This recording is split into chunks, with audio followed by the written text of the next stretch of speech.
Mm-hmm. 1 year exactly.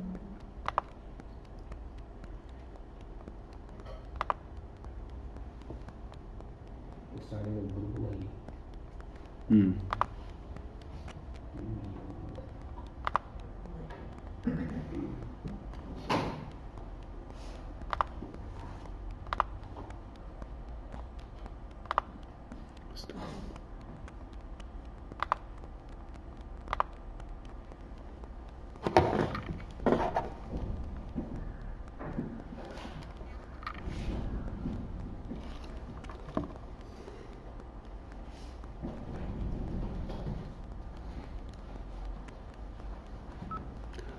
We will start.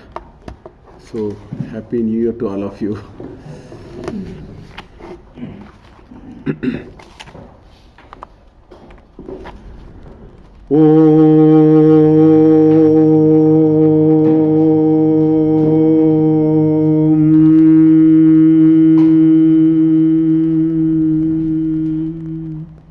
Yasmat jatam jagat sarvam yasminyeva praliyate yenedam dharyate chaiva tasmai jnanatmane namaha Ishvaro gururatmeti murti veda vibhagine vyomavad vyapta dehaya Dakshinamurtaye namaha Taittiriya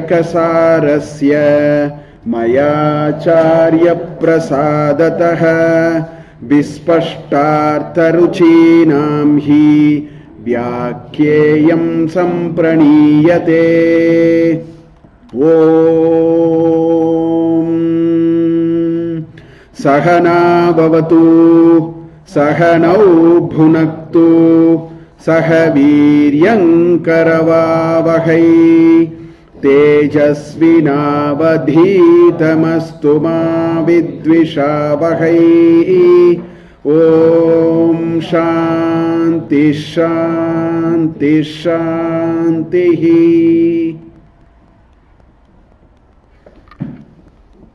So we have completed Brahmanandavalli, the last class. Exactly 1 year from we started. Last year we started on January 5th, Taittiriya Upanishad. So it has taken a year for us to go through the first 2 chapters. 43 sessions we have had. Today is the 44th session.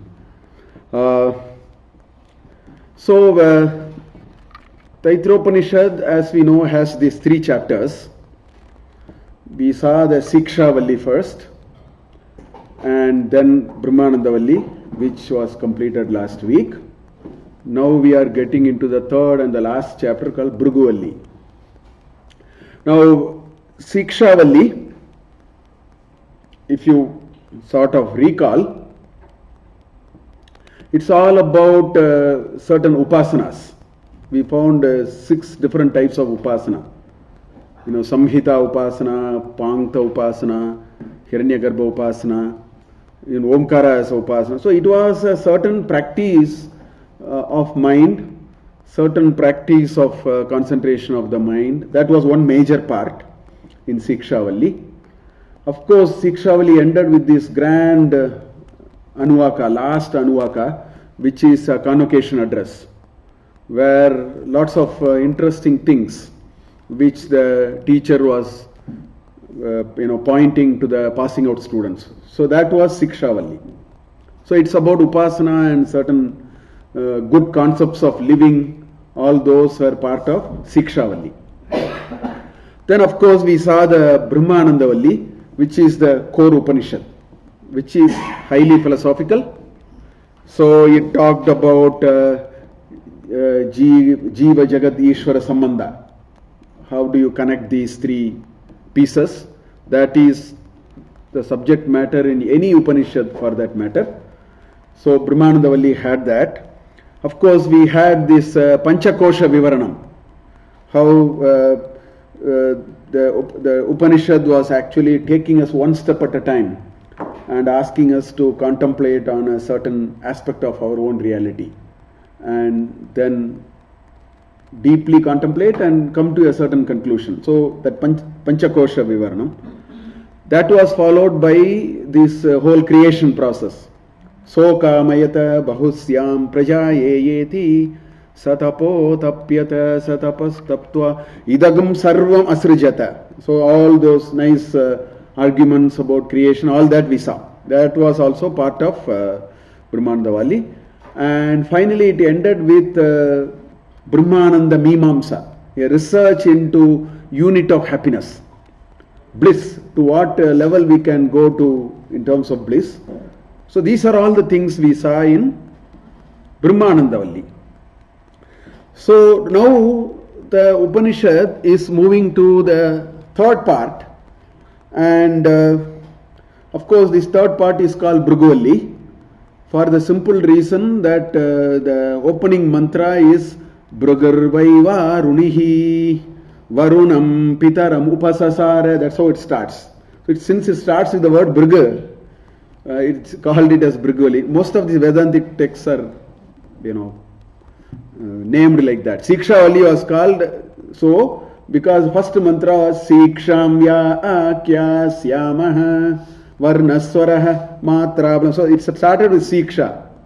In fact, Kena Upanishad is called Kena Upanishad because the first mantra is Keneshitam Patati Preshitam Manaha. That is the first mantra. So most of these they just name it with the first. In fact, Ishavasya is like that. Ishavasyamidam sarvam yatkintya jagatyam jagat tena tyaktena bunjitaha. That's how the first mantra is. That's why it's called Ishavasya Upanishad. Anyway, so this Bhrguvalli starts with Bhrgu. So they simply, sort of called it as Bhrguvalli. Now, this Bhrguvalli, the basic thing in Bhrguvalli is actually about, so far in Brahmananda Valli it talks about Brahman. Now that is abstract. I mean the idea is interesting. One can take different positions on that. But at the outset it is interesting, but then we also need a way to somewhere go near it. So the concept described in Brahmananda Valli, which is Brahman, and trying to realize that, so it needed a certain kind of a mechanism, a certain way of how to do it. So in some ways Bhrguvalli is pointing to that. That is how it is. So let me quickly tell you some of the important things about Bhrguvalli. As I told you, it is named because it starts with the, starts with the word Bhrgurvaiva Runihi. So that's why it is called Bhrguvalli. And it has an interesting thing called Bhargavi Varuni Vidya. After six Anuvakas, Saisha Bhargavi Varuni Vidya, that's how it ends. So typically they call it as Bhargavi Varuni Vidya. Why? Because Bhargavi is pertaining to Bhrgu. Varuni is pertaining to Varuna. The Varuna is the father actually. Bhrgu is the son. So it's a conversation between the father and the son. And this Vidya is called, there are 3-4 popular Vidyas in Vedanta. This is one. Bhargavi Varuni Vidya. So that's why it is called Bhargavi Varuni Vidya. And as I told, it's a conversation between the father, who happens to be Varuna, and the son, who is Bhrgu. And also, what you will see in this Valli, in this chapter, is the notion of tapas. Because again and again, every Anuvaka will end with Satapo Tapyata, Satapas Taptva. That will come again and again. He will say, Adi hi bhagavo brahmheti, we will see that. So there is this repeated emphasis on tapas as a mechanism to really, as a tool to get Brahma Vidya. So one of the most, sought after and recommended tool is tapas. So that is, so as I told, the Mukhya Uddesha of this chapter is what is the method to realize Brahman. you describe elaborately all that in Brahmanandavalli, that there is a larger concept and we need to go through the Panchakoshas and challenge it and so on. How there it is a concept. The knowledge was established there, but here it is how do you actually do it? How can we go about the job of doing this? So that is why the tapas is coming here. So the Mukhya Uddesha is to show some means by which also in this there are 10 Anuvakas, of course, which we will see.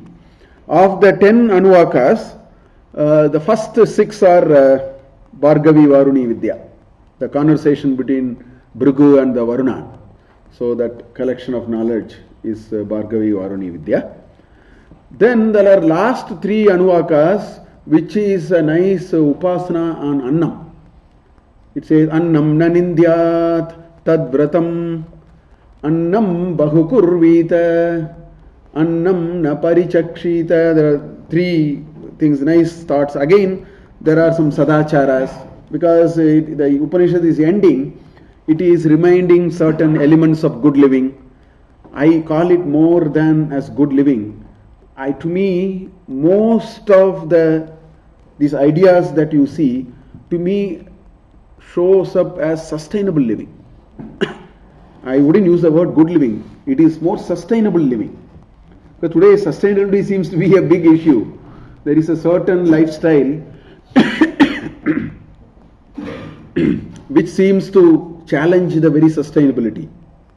There's a lot of thought, there's a lot of multilateral summits and all that happening. Whereas a lot of these principles that you see in Vedantic literature, to me it appears they actually point to sustainable living. So sadacharas, because dharana dharma ityahuhu, dharmo dharayate jagat. Dharma is the only way by which you create a sustainable world. That is the definition of dharma. That's why if people can follow dharma, there is a possibility of it's a window of opportunity for sustainability. That's the very word dharma has come from that. So all these are in some ways pointing to that. So the Upanishad has all that in 3 Anuvakas. Then there is a last Anuvaka which is actually a claim of ecstasy. That student who goes through all these, finally he jumps in ecstasy that I have found Brahmananda, because there is so much of Brahmananda being talked about in Vimananda Mimamsa that we saw. Te ye shatam manushyanam anandah sa eko manushya gandharvanam anandah shrotriyasya chakamahatasya te ye shatam manushya gandharvanam anandah. We saw this elaborate piece of units of happiness. So the Upanishad ends with the last Anuvaka in which there is a samagana. It's a ecstasy. It's a jumping in ecstasy that I have actually realized that Brahmananda. I mean, it's a more suggestive thing that it can happen. So that is how the Bhrguvalli ends. So this is how it is structured. The usual Shantipada, it is the same Shantipada, which is Sahana Vavatu, Sahana Ubunaktu, Sahaviryam Karavavahi. That is the opening Shantipata, both for Brahmanandavalli and the Bhrguvalli, as well as the closing Shantipata. In fact, all Krishna Yajurveda will have only this. The Shantipatas are fixed for the Vedas. I mentioned it in my first or second lecture. I showed what are the different Shanti mantras for different Vedas. But Taittiriya Upanishad made a slight departure from that. In Sikshavali, it used a slightly different Shantipata. But in all other, it is using only the same. Krishna Yajurveda means Sahana Vavatu, Sahana Upanaktu. That is the one which is being used. So, anyway. So, that is the Shantipata. Then the first Anuvaka is a question which the son asks the father. And the father gives a very sort of an answer, which you may call it as cryptic. I want to actually talk about it. There is a very interesting structure you find in Bhrguvalli, which is very characteristic of how our ancestors went after knowledge. I want to talk a little bit about that. Today we have no idea of that.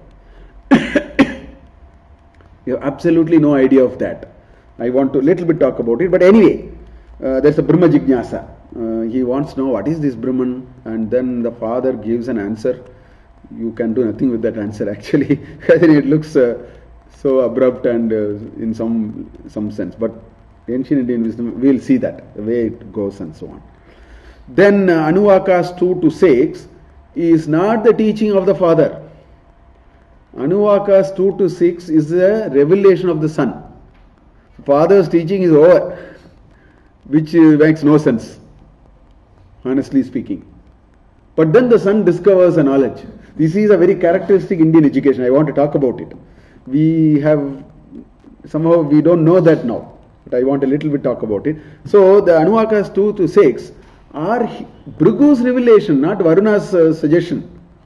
He comes with an idea and goes back to his father. The father repeats the same, half a line which makes no sense in any case. And then he comes back and then he sort of reflects on it. So that's how those 6, but they brings the Panchakoshas. The same Panchakoshas which we saw in Brahmananda. But here it is used for Panchakoshanta Stitaha Brahma Nirupanam. In other words, how do you establish Brahman into these koshas? It merely said do it there and then dismiss something as anatma and then go from there to the other. Here it says how do you do it? So that's what you see here. So Anuvaka 2 is Annamaye Brahma Nischayatva, Brahmatva Nischayah. Then Anuvaka 3 is Pranamaye, Brahmatva Nischayah. Anuvaka 4 is Manomaya. Anuvaka 5 is Vijnanamaya. And Anuvaka 6 is Anandamaya. The same 5 layers. Only thing is he is reflecting and contemplating. That is the kind of methodology which Bhrgu goes through. Then Anuvaka 7 to 9 are Anna Brahmopasana. Seeing Brahman in Annam. In fact, that's what it is. So Anuvaka 7 says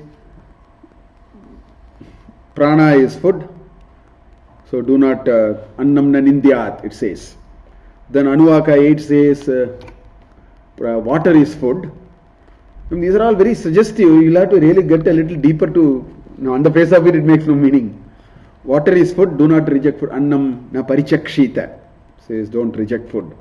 And then Anuvaka 9 says earth is food. And then it says Annam bahukurvita, multiply Annam.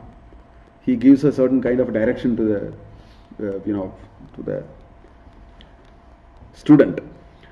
And then the last Anuvaka is a set of Sadachara Pradarshana. There are some nice code of conduct of living because the Upanishad is coming to a close. So it remains a few sustainable methods of living. And then of course as a later part of that Anuvaka is that Brahmananda Anubhava. Yetat samagayan aste ha uha u ahamannam ahamannam ahamannam. This is a samagana actually. Ahamannado o ahamannado o ahamannadaha ahagshlo kakrit ahagshlo kakrit agagshlo kakrit. Like that he jumps in ecstasy and does a samagana. That's how it ends. The Upanishad ends with that kind of a short piece of how he discovered happiness. So that's how the experience of Brahmananda is in a very figurative way it is established. And then Upanishad closes down with the Shanti Pata, which is Sahana Bhavatu, Sahana Ubhunaktu, Sahaviryam Karavavahe and so on. Actually, there are a few very interesting things about Bhrguvalli, which I saw in my own ways, which I thought would be of interest to us before we really get into. Now, if you look at the way this Bhrguvalli has been organized, the knowledge which is being revealed in Bhrguvalli is very, very characteristic of a vast majority of ancient Indian method of learning. That is why I am very keen to little bit talk about it before we actually see it. Now, what would happen, this is our tradition actually. What would happen is, first of all, no learning is imparted, no meaning most of it. Very rarely it may be. For the most part of it, learning is not step by step approach. It's not an algorithmic thing. It's not, a cookbook or algorithmic kind of a thing. Most of the learning is not there. Whereas now, a lot of our training is, you organize a knowledge and then put it in a particular way, try to understand what is the first step, second step. Maybe for the kind of knowledge that we are doing, it may be useful. But for the kind of knowledge which they are talking about, perhaps that's not useful. But more importantly, that method of learning may even gainfully be useful on the other side. So the first thing I see is it is not step by step. It's not A, B, C, D, nothing of that kind, which is okay. Then it is not a method. Second thing is very, very important. It is a method of not encouraging any questions.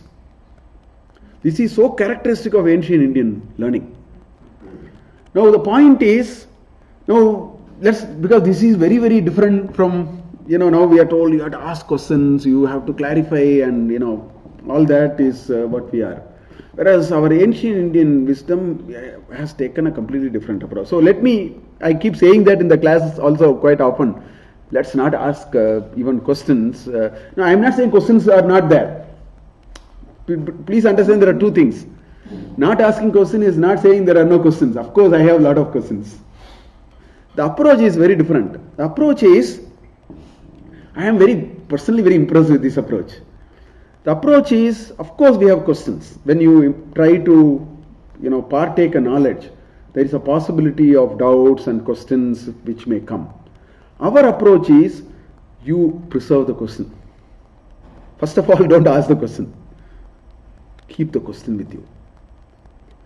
Because if you keep the question with you and not let it out, three things will happen.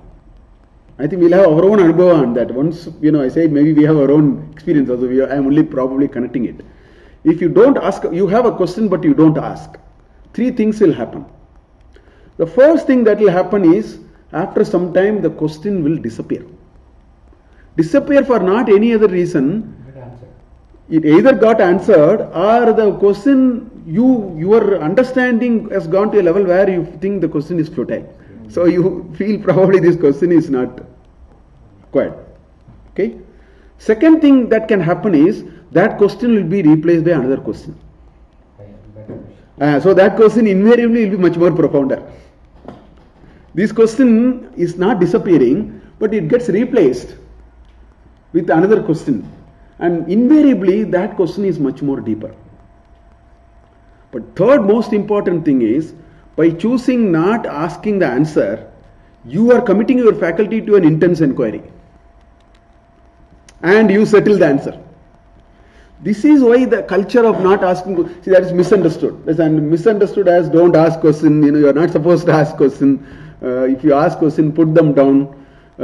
It has taken various, particularly in Brahma Vidya and this kind of self-reflective science and so on. It may be a great idea. See, about 3 years back, I attended 70 hours of Vedantic discourse from a Swamiji. So I had a lot of questions, of course. I asked no questions. So this Swamiji got so curious because these other people are asking. So after a few, this was a 40 days, 45 days, every day about 2 hours. So 90 hours, intense sort of evening 8 to 10 we'll meet. I used to go and so on. So one day he asked me, what Mahadevan, you don't have any question. So I just smiled. I never told him anything. I don't feel like really, rattling all my thoughts with him.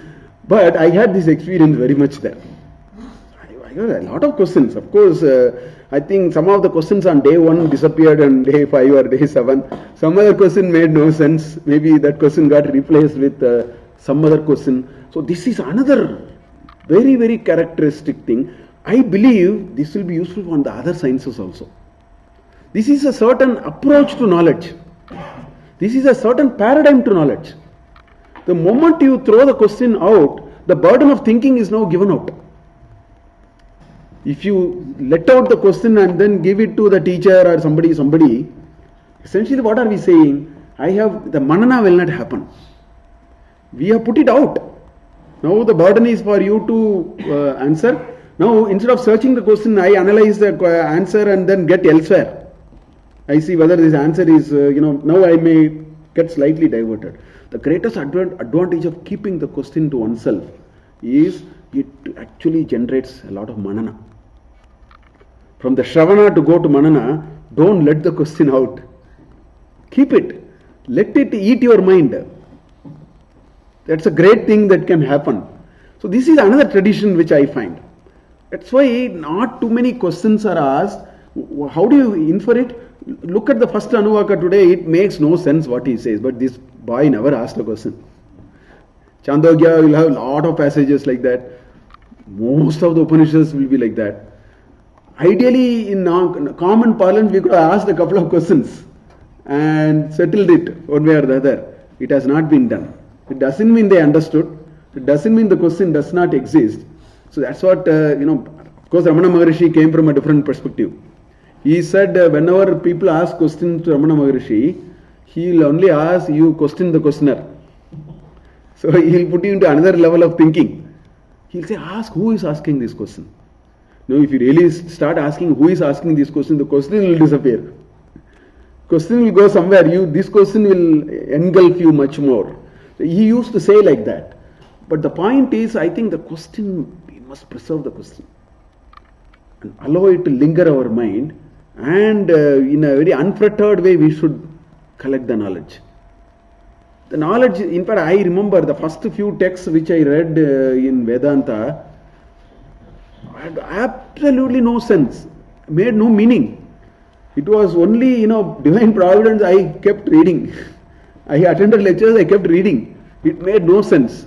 There was a threshold when it started making sense. So we could easily come to a conclusion, all these are, a lot of us actually end up there.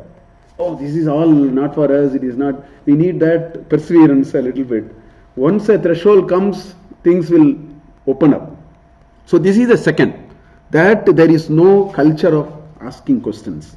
But then in Bhagavad Gita he says, Tadvidhi pranipatena pariprashnena seveya. That pariprashna is not asking question outside. The pariprashna is inside. It is an internal search for an answer when a knowledge is being. So the Shravana should go to Manana and Nididhyasa. The only method is keep the question inside. So that pariprashna is not open question and asking, and that is not the meaning of the shloka according to me. Anyway, the third thing which I find in some of this tradition of knowledge sharing and learning and all that is it is very crisp. Very crisp. You will see it here also. Brahmavit apnoti param is crisp actually. At least there was an effort to, in some places it is being explained out a little bit. It is very crisp. At times it is indirect. It is not even direct. It is actually indirect. You ask A, they say Z. And then from Z you have to get A. And if you are willing to go through the journey, the Manana and Nididhyasa will actually happen. That is the trick perhaps there. You ask for A, they tell Z. It's not really in any ways connected apparently on the face of it. Okay? Or I have seen a beautiful passage today. I want to actually show another famous Vidya called Prajapati Aruni Vidya. This is one thing which I love to recite. If you recite it, it will take 15 minutes non-stop. There is no full stop in the paragraph. I have to still breathe in between. But it's so beautiful. I will recite it today. There is a word file which I have opened already. At that time we will take it. Because that will show this fourth method. So let me go to this Prajapati Aruni Vidya. It's beautiful in Mahanarayana Upanishad, which is 3 chapters before this Taittiriya Upanishad in Taittiriya Aranyaka. It's a beautiful mantra. I will recite that. Look at the charm of what they are saying. So let me just take you through this. Okay. So let me recite. It's very long, so let me first recite it. Then I'll quickly tell you what it is. Prajapatyo haruni suparneya prajapatim pitaramupasasara kim bhagavanta paramam vadantiti तस्मै प्रोवाच सत्येन वायुरावाति सत्येनादित्ये रोचते दिवि सत्यं watch प्रतिष्ठा सत्ये सर्वं प्रतिष्ठितं तस्मात् सत्यं परमं वदन्ति तपसा देवा देवतामग्र आयन् तपसर्षय सुवरन्वविन्दन् तपसा सपत्नान् प्रणुदामरातिस्तपसि सर्वं प्रतिष्ठितं तस्मात् तपः परमं वदन्ति दमेन दान्ता किल्बिषमवधून्वन्ति दमेन ब्रह्मचारिणः सुवरगच्छन् दमे दमो भूतानां दुरादर्शं दमे सर्वं प्रतिष्ठितं तस्माद्दमः परमं वदन्ति शमेन शान्ता शिवमाचरन्ति शमेन नाकं मुनयोन्वविन्दन् क्षमो भूतानां दुरादर्शच्छमे सर्वं प्रतिष्ठितं तस्माच्चमः परमं वदन्ति दानं यज्ञानं वरूतं दक्षिणालोके दातारगुं सर्वभूतान्युपजीवन्ति दाने नाराति रपानुदन्त दानेन द्विषन्तो मित्रा भवन्ति दाने सर्वं प्रतिष्ठितं तस्मात् दानं परमं वदन्ति धर्मो विश्वस्य जगतः प्रतिष्ठा लोके धर्मिष्ठं प्रजा उपसर्पन्ति धर्मेण पापमपनुदति धर्मे सर्वं प्रतिष्ठितं तस्मात् धर्मं परमं वदन्ति प्रजननं वै प्रतिष्ठा लोके साधु प्रजाया तन्तुं तन्वानः पितॄणाम् अनृणो भवति तदेव तस्य अनृणं तस्मात् प्रजननं परमं वदन्त्यग्नयो वै त्रयी विद्या देवयानः पन्था गार्हपत्यर्पृथिवी रतन्तरमन्वाहर्यपचनं यजुरन्तरिक्षं वामदेव्य महावनीय साम सुवर्गो लोको बृहस्तस्मादग्नीन् परमं वदन्त्यग्निहोत्रगुं सायं प्रातर्गृहाणां निष्कृति स्विष्टगुं सुहृतं यज्ञक्रतूनां प्रायनगुं सुवर्गस्य लोकस्य ज्योतिस्तस्मादग्निहोत्रं परमं वदन्ति यज्ञ इति यज्ञेन हि देवादिवं गता यज्ञेनासुरानपानुदन्त यज्ञेन द्विषन्तो मित्रा भवन्ति यज्ञे सर्वं प्रतिष्ठितं तस्मात् यज्ञं परमं वदन्तं मानस च प्रजापत्यं पवित्रं मानसेन मनसा साधु पश्यति मानसा ऋषय प्रजा असृजन्त मानसे सर्वं प्रतिष्ठितं तस्मात् मानसं परमं वदन्ति न्यास इत्याहुर्मनीषिणो ब्रह्माणं ब्रह्मा विश्वकतमस्वयंभु प्रजापति संवत्सर इति संवत्सरो सावादित्यो स एष. I'll stop here. He says 7-8 things. From there he is moving to year and sun now. He is moved somewhere now. आदित्यो य एष आदित्ये पुरुषः स परमेष्टि ब्रह्मात्मा याभिरादित्यस्तपति. Now he is saying why I am bringing sun. This is a beautiful piece I quoted once. याभिरादित्यस्तपति रश्मिभिस्ताभिपर्जन्यो वर्षति पर्जन्येनौषधि वनस्पतय प्रजायन्त ओषधि वनस्पतिभिरन्नं भवत्यन्येन प्राणा प्राणैर्बलं बलेन तपस्तपसा श्रद्धा श्रद्धया मेधा मेधया मनीषा मनीषया मनो मनसा शान्ति शान्त्या चित्तं चित्तेन स्मृतिगुं स्मृत्या स्मारगुं स्मारेण विज्ञानं विज्ञानेनात्मानं वेदयति. From sun he says you'll know your atma. He gives a whole lot of routes through which he comes there. आत्मानं वेदयति तस्मादन्नं ददन् सर्वान् एतानि ददात्यन्नात् प्राणा भवन्ति भूतानां प्राणैर्मनो मनसश्च विज्ञानं विज्ञानादानन्दो ब्रह्मयोनिः स वा एष पुरुष पंचदा पंचात्मा येन सर्वमिदं प्रोतं पृथिवी चान्तरिक्षं च द्यौ च दिशश्चान्तरदिशाश्च स वै सर्वमिदं जगत्सभूतं समद्भव्यं जिज्ञास क्लुप्तऋतजारयिष्टा श्रद्धा सत्यो महस्वान् तपसोपरिष्टा ज्ञात्वा तमेवं मनसा हृदा च भूयो न मृत्युमुपयाहि विद्वान् तस्मान्न्यासमेषां तपसामतिरिक्तमाहुर्वसुरन्वो विभूरसि Prano tvamasi sandhata brahman tvamasi vishvadrutte jodas tvamasi agnirasi varchodas tvamasi suryasya dyumnodas tvamasi chandramasa upayama grihitosi brahmano tvamagasa omityatmanam yunji tatvai mahopanishadam devanam Guhyam ya evam veda brahmano mahimanamapnoti tasmaat brahmano mahimanamityupanishad. This is one paragraph. Non-stop actually. I stopped in between. So question was very simple. The question was Prajapati. Prajapatyaha Haruni Suparneyaha Prajapatim Pitaram. So here Aruni is the son, Prajapati is the father. Pitaram Prajapatim Upasasara, he went to him. And Kim Bhagavan, please tell me, Paramam Vadan, what is ultimate? Please tell me what is ultimate. This was the question. For which he has given a 4-page answer. Actually.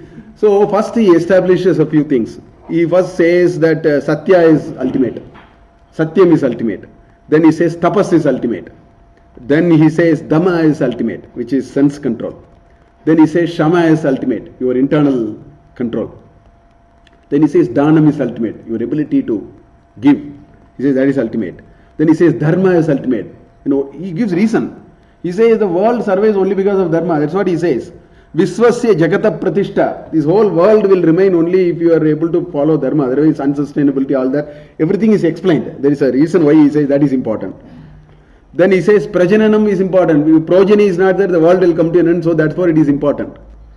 Pitrinam Atrina, Andrina. You have to sort out that debt that you have for your parents and so on. All that he says.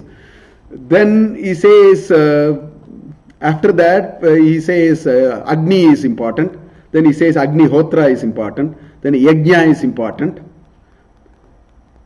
Then, after saying all these, he says, from there he switches to sun is important. From there he says, if you keep doing it, you are born, you do all that, time passes by, you find that sun is behind all these. Then he says, why sun is important? There he says, Yabihi Aditya Stapati. As long as the sun shines, rain will happen. If rain happens, plant kingdom will come. If plant kingdom will come, food will come. If food comes, you will eat and you will have actually vitality. So all that is there. Oshadi, Vanaspati, Annam, Bhavati, Annena, Pranaha. Your vitality is a function of food. Pranaha, Balam, Balena, Tapaha. If you want to do tapas, you need a physical strength to do tapas. So and Shraddha will come. From Shraddha you get Meda. From Meda you get Manisha. All that he says. From that you will understand the question that you asked. The question that you asked, if you have to understand, you have to go through all these routes. Like this it goes on. And therefore he says, your ability to discover the final truth, he links it to your ability to have food.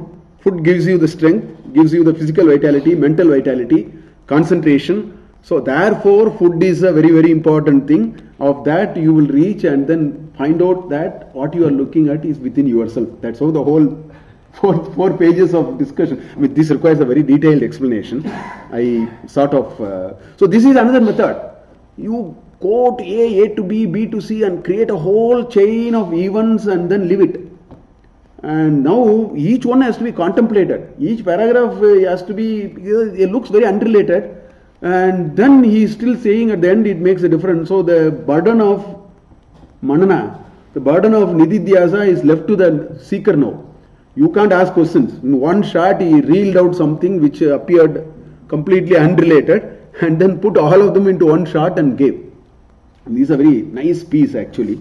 I thought I will just show you. This is another thing that you find. So, in this Upanishad, in this particular Bhrguvalli, we will actually see something similar. This will not be this deep, but we will see that. So, we will start with this introduction of what it is. Let's start the first Anuvaka of Bhrguvalli. So, let me first recite the Anuvaka.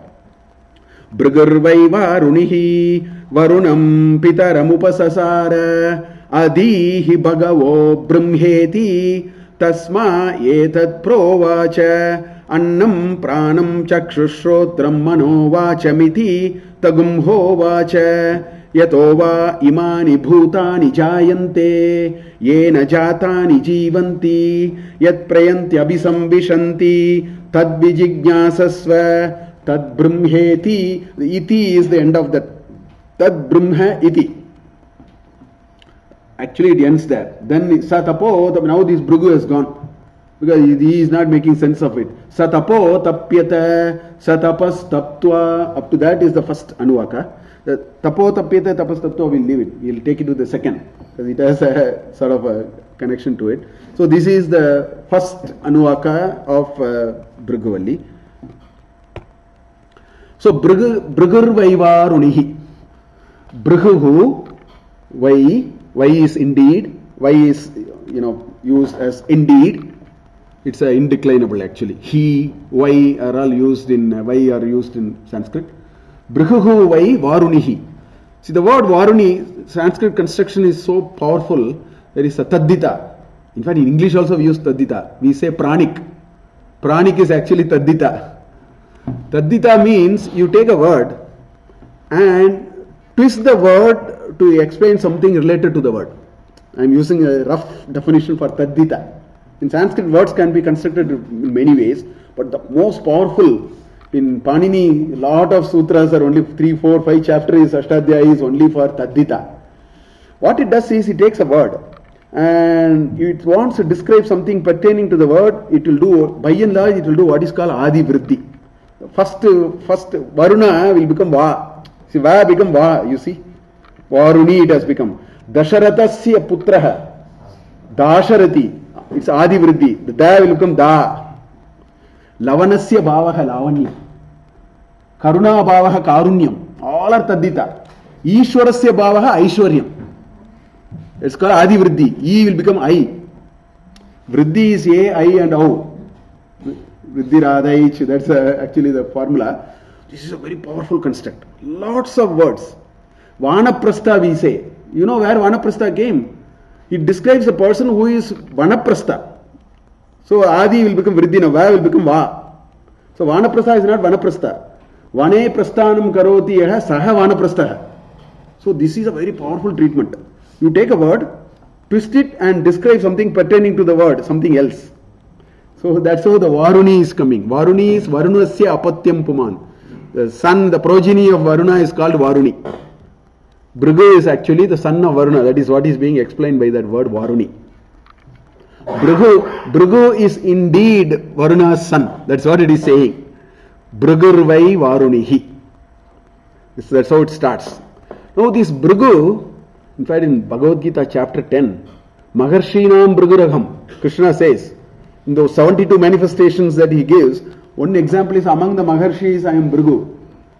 Actually there is a bit of a controversy or different, I wouldn't say controversy, 2-3 different ways of explaining. See, this Bhrigu people are saying is not that Bhrigu.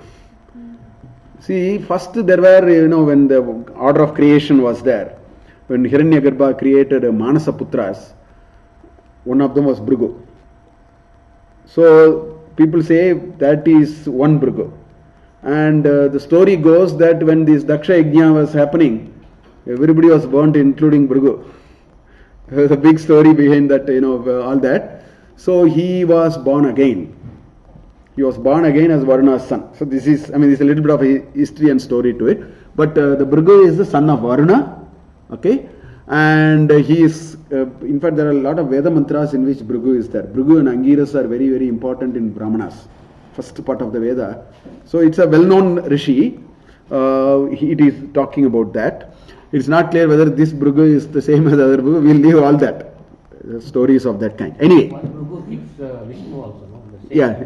It's the other guy, I think. The other one, I think. In the Dashavadara, he is only one who kicked Vishnu and is just. So that's the other story. Anyway, so Varunam Pitaram Upasasara. So he went to the Sasara is from Sasara. Sri Gatau is the Dhatu. Sri Gatau. It is in the second gana as well as third gana. Sru is the dhatu in gatyartha, moving. Whenever you want to discuss Sarati. Sarati is there. Sasara is a narrative past. Like Babu, Sasara. So Pitaram Upasasara. Upa is near. So the son goes near the father. So the first two lines are saying what? Bhrgu is the son of Varuna. He went near his father. So that's what the first two mantras are saying. Pitaram Upasasara. Varunam Pitaram Upasasara. Then comes, in fact, this is the interesting part. It looks like a father can actually teach a Brahma Vidya to the son. That is what this conversation is. So that is the level of knowledge and common part of the knowledge which was existing at least in a selected few. So the father is the guru for the son. There is a lot of traditions of that kind. Whereas today we are in a very different sort of a thing. We can't get all these at a father-son level and so on. But anyway, so he goes to his father and Adihi Bhagavo Brahmheti. So Adihi, please make me known of Hey Bhagavan. See this. There were certain traditions about this Brahma Vidya. There are a few rules and certain traditions. If you look at other Upanishads, you will find it. There are certain. First of all, Brahma Vidya, this knowledge, Brahma Vidya meaning the knowledge of oneself. Knowledge of oneself can never be attained by reading books. It's impossible. It's impossible. The only way to try it is, to challenge it, or otherwise is rather than asking the question, you have to try it and then see where it goes and so on. The first rule of Brahma Vidya is we should go to a guru. Because the guru is actually a catalyst, like a catalyst in a chemical process. He will not partake in the process, he can only accelerate the process. See, a catalyst never takes part in the chemical reaction. It is there to sort of speed it up, facilitate it and do it better. Guru's role is exactly that. Without that catalyst action, this process will never be efficient. So the first rule is that this knowledge of self-knowledge is always to be obtained in some form from a guru. So that is being indicated by saying, the father-son is a guru. Although there is a father-son, there is a guru-shishya relationship here. First rule. Second rule is there is a certain method of approaching. This Upanishad is not put in many of the Upanishads you will find. It will say, Vidhivat Upasannaha. In fact, this word comes in Mundaka Upanishad as well as in Prashna Upanishad. There is a certain way of approaching the Guru. And there are certain, for example, Samhita Paneha. Having a set of sticks, the Samit, which can be offered in there are many people have discussed this issue. This is, although this appears like a figurative kind of a usage, people have discussed in good length as to what is the significance of that. That it has a propensity to melt completely in no time, which signifies something. So like that, so many things are. So Samhita Paneha. Then the Guru, there are certain prescriptions. In fact, Bhagavad Gita says, Tadvidhi Pranipatena Pariprashnena Sevaya. All those are there. As far as the Guru is concerned, univocally in all Upanishads, it says he must be a Shrotriya, he must be a Brahmanishta. One whose Nishta is in Brahman. Shrotriyam Brahmanishtam Vidhivat Upasannaha. Samhitapaneha. That's those prescriptions are all not here. But it is all understood. When you say that a person approaches as somebody for knowledge, there are certain prescribed ideas which are there. So anyway, so the father-son relationship transforms into a teacher-student relationship. And there is this one question he asked, Adihi Bhagavo Brahmheti. I would like to know what is this Brahman. Tasma in Sandhi, when you do the Sandhi Cheda, become Tasmai. Tasmai to him, Etat Provacha. The father said thus, said this. Etat Provacha, Prauvacha, Provacha. So the father is a narrative past. So father said like this. What did he say? He said, what is Brahman? See his answer. His answer is Annam Pranam Chakshushrotram Manovachamiti. Brahman is nothing but Annam Pranam Chakshuhu Shrotram Manaha and Vak. Finished. I don't know what to do with this. This is the answer. He asked, what is Brahman? And the student asks what is Brahman.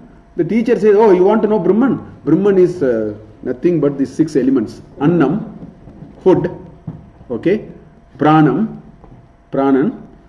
Chakshuhu, okay, Shrotram, Manaha, Vachamiti. So he simply says, Varuna told, now the question is, what do you do? This is very characteristic of the learning teaching process. This is what I wanted to get at. This is the method. In fact, in Chandogya Upanishad, last chapter, I have several times I quoted that. Same thing. Prajapati and to Prajapati, Indra and Virochana goes, and Prajapati says something, both are not able to make sense. The only problem is one person actually understood in a particular way, he got satisfied and went. Virochana understood it in one way and then went. But the culture and the practice at that time is, knowledge cannot be revealed just like that, because it will not even stay, it will not even get internalized. That is the idea. It is not I want to play close to the chest, I don't make it available to you. Not like that. A foolproof method of getting knowledge is we have to endeavour for it. We have to put our efforts towards it. So it will be always good artha. It will be anyartha or good artha. So here he is saying, what is Brahman he is asking. So the answer he gives is Annam Pranam Chakshu Shrotram Mano Vachamiti. So it is up to him to now make sense of it. So that's what first he says. Annam Pranam Chakshu Shrotram Mano Vachamiti. Then, because probably he is his son, he had a little more, I think, Vatsalya. So he added one more. He added one more sentence, which also you need to sort of find out how to make sense of it. So the next thing he said, Tagumho vacha tam he vacha. He told furthermore, he is again indeed, or these are all the punch to carry the emphasis on its moving forward and so on. Tagum is tam. Tam he vacha. To him he said again, the father said again. What did he say? Yatova imani. So he opened the clue a little bit. Rather than just leaving it at these 6 items. He thought, let me open the clue a little bit. So he says, Yatova imani bhutani jayante. That source, Yataha, from that source, imani bhutani jayante. This whole living creatures found their origin. They came out from that. Right? Yena jatani jivanti. Those who took birth lived for a certain time. Who sustained their living? Somebody sustained their living. And that somebody. Yena jatani jivanti.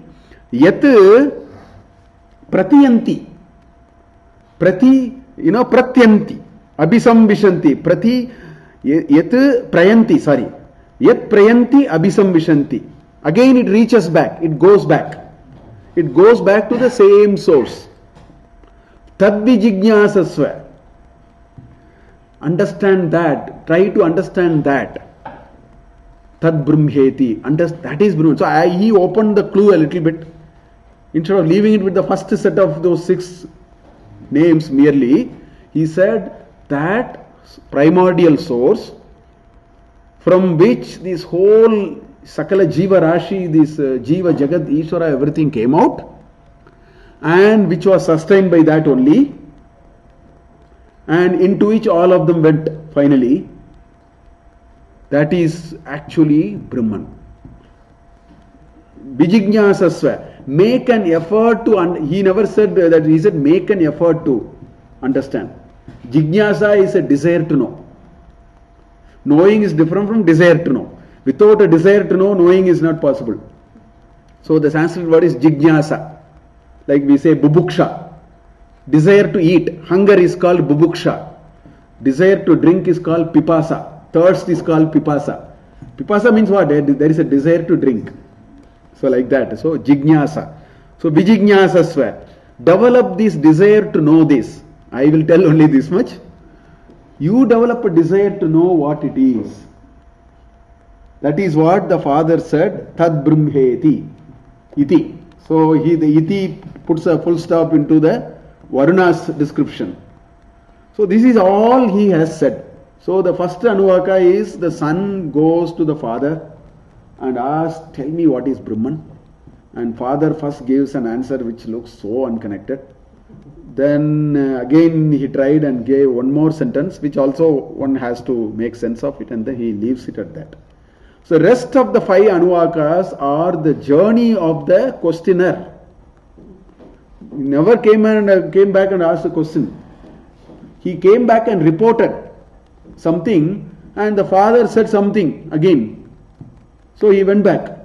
He never answered, but he said something, so he again went back. So the next 5 Anuvakas are the journey of a knowledge seeker on his own. That is the way to actually acquire knowledge. I believe even if you want to learn, in fact we have our own experience. Good management is learned when we tried, not because we got a S grade in something. Or financial management you never learned because we got a S grade. We tried. We hit our head onto it. We kept on sort of making our own assumptions, going back and forth and all that. I think that is what is emphasized. It's a good way of... so the point I want to make is, if you want manana to happen, please don't ask questions. Preserve the question to yourself. Protect the question and find the knack of the question disappearing for whatever reasons I said. That's really good. That is what this Bhrguvalli is also showing us in terms of... Now, anyway, coming back to this, so he says, Annam, Pranam. So if you take Annam, Pranam and Manas, so these 3 are related to Annamaya Kosha, Pranamaya Kosha and Manomaya Kosha. At least somewhere we can start sort of making some bridge, because there was some argument which has gone. So maybe we'll have to go back to that and try to connect to it and say, is he meaning that? Why did he say that? So should we revisit Brahmanandavalli and then see that part of the story where what we thought as a Brahman became a Kosha on a certain sound argument of logic. Atma, Anatma, Vichara and all those. So maybe these 3 are suggesting that. Now you have Sakshuhu and Shrotram and Vak. Now this Chakshu and Shrotram are sense organs. They are Jnanendriyas. And in all these texts, and also in any poetry also, there is a lot of interpretation involved. They will not put the whole list because they are under a constraint of so many things. So that's the job of the interpreter. So Sakshuhu Shrotram here basically says it is pointing to a set of Jnanendriyas which includes 3 more. And Vak is actually the representative of the Karmendriya. So this Jnanendriya and Karmendriya together is the gateway of knowledge for any human being. So somewhere the Vijnanamaya Kosha is, these are the organs for Vijnanamaya Kosha. Gate of knowledge is these 3. Jnanendriya, Karmendriya combination. Because Jnanendriya informs you something, Karmendriya is used to react to it and learn that. Again, all these happens. So somewhere that is the nearest we can go up to from this cryptic sort of a definition. That is what one can do. Whereas this second definition is slightly better, because one can, if you take a drop of water, a wavelet, a wave, and then one can understand that this wave, which had a temporarily an independent form, shape and name, Nama Rupa was there. It is called wave. Moment you say wave, you never think of Indian Ocean. Moment you say Indian Ocean, you never think of wave. Moment you say bubble, you don't think of ocean or wave. But all of them have come from a source called water. All of them have come from a source called water. So out of water came a wave. Because of water, it sustained its property of wave. Can you think of a wave without water? Can you think of a dress without, tantu, the thread? Without a thread, how can you actually think of a dress? So out of thread came dress. Because of thread, the dress maintained its individuality, nama, rupa and all that. And back into the thread it went.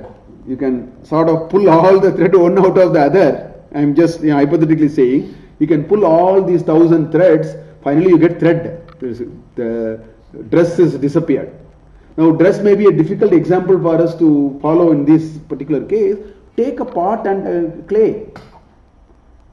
Out of clay came the pot. And can you think of a pot by removing, can you think of a clay pot after removing the clayness? Without a clayness, there is no clay pot. Without a plasticness, there is no plastic pot. Or a plastic mug. How can you think of a plastic mug without plastic? So if you, out of plastic came the mug. Because of plastic, the mug sustained and had its existence. One day you melt it, it goes back to plastic.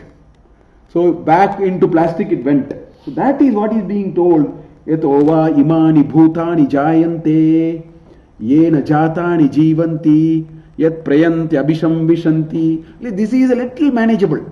It is basically saying that whatever, take individuals. Individuals came out of something. Individuals sustain out of something, and individuals have to go back to something. In fact, in Brahmanandavali we saw it in some detail. So that is what is being pointed here. So this Bhrguvalli is a classic ancient Indian tradition of teaching where you don't give an answer. You set the learner onto a path of contemplation. Take time. Virochana and Indra took 25 years. And then after 25 years, one of the dullest answer which Prajapati gave, and then Virochana was happy with that and went, Indra was not happy. He spent another 25 years. 24 years. 4 times 24 years, 96 years. Then another 5 years at the end. After 101 years, he got his answer. He simply said, come, be here. A lot of Vedantic classes I have seen, they say, come and sit. They don't say anything. They won't answer. So initially I used to think this looks, because we are trained to a certain paradigm. So I used to think, what is all these? These are all, waste of time, and why are we doing? But people have experienced. One of the Sishyas of Ramana Maharishi said, 14 years I was just sitting, doing nothing. I used to get first 5 years he said I was only irritated. So it looked at 5 years for me to get my Dhamma and Shama. That's a very valuable experience, valuable path in the journey. 5 years I had to run down my Dhamma and Shama. So he said, later he says the 15 years made a lot of sense. But I used to think these are all utter nonsense. He said after 15 years, he started melting. Ramana Maharishi will not tell him anything.